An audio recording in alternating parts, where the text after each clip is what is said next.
ஒரு பேங்க் உத்தியோகத்துக்கு ஒருத்தன் வந்தான், கேள்வி கேட்டார். பேங்க்கில் வேலை பார்க்க வந்திருக்கான், கேள்வி கேட்கணும்ல. என்னடா 8யும் 3யும் பெருக்கணும் என்னடான்னு கேட்டிருக்காரு இன்டர்வியூவில். 23ன்னு விட்டான், வாய் தவறி சொல்லிவிட்டான். தெரியும் சரியான தெரியும், வாய் தவறி சொல்லிட்டான். உடனே சரி போயிட்டு வந்துட்டாங்க.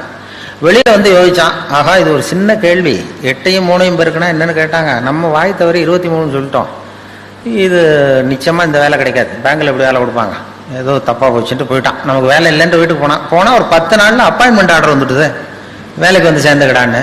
அப்போ நினச்சானா, சரி அவரும் சரியாக காதில் வாங்கலை போல இருக்கும் நம்ம சொன்னதை, இதை வந்து நம்ம உண்மையை சொல்லக்கூடாது, பேசாமல் போய் சேர்ந்துருவோன்ட்டு வேலையில் போய் சேர்ந்துக்கிட்டான். பர்மனெண்ட் ஆனதுக்கப்புறம் சொல்லுவோன்னு.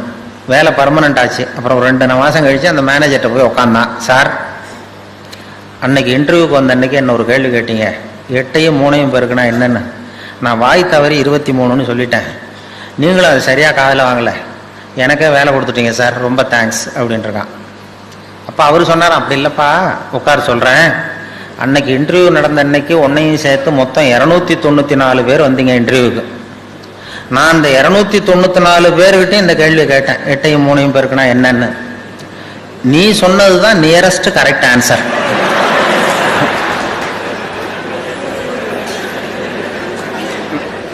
நான் அதனால தான் உனக்கு வேலை கொடுத்தேன், ஏமாந்து போய் கொடுத்துள்ள அப்படின்னாராம். அதுதான் அந்த பைத்தியத்தன்மை.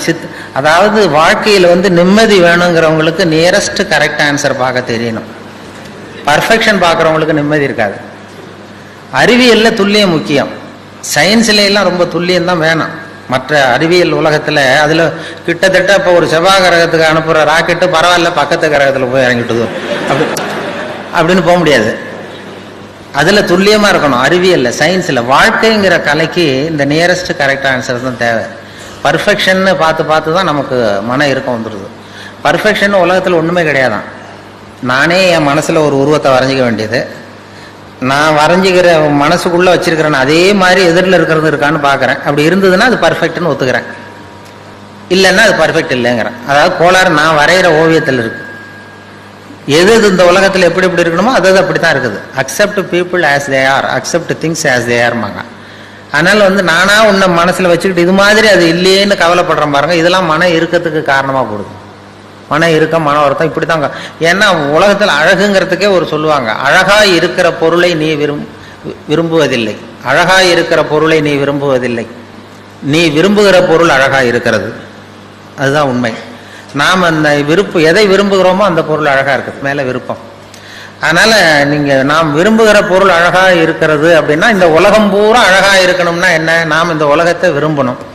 அந்த விரும்புகிற கலையை தான் மகரிஷி கற்றுக் கொடுக்குறாரு, வேற ஒன்றும் இல்லை.